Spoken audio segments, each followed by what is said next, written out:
OC সাহেব ওই লোকটিকে জিজ্ঞেস করলেন, এমপি সাহেব বাড়িতে আছেন কিনা। তখন ওই মধ্যবয়সী দাড়িওয়ালা লোকটি ওসি সাহেবের কাছে এসে বললেন, তিনি এই আসনের এমপি। ওসি সাহেব তো রীতিমতো হতবাক।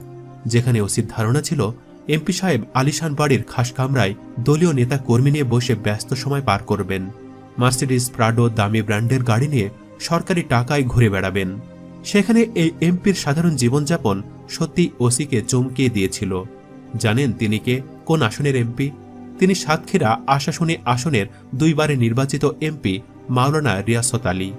দেশ যখন অসৎ, চরিত্রহীন, দুর্নীতিবাজ রাজনৈতিক নেতায় ভরে গেছে, সেখানে রিয়াসত আলীর সততা, সরলতা, নিষ্ঠা ও চরিত্রের মাধুর্যের আলো ছড়িয়ে দিয়েছেন চুপিসারে সবার অগোচরে।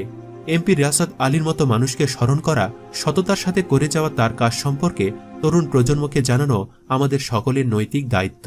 সেই জায়গা থেকেই আমাদের আজকের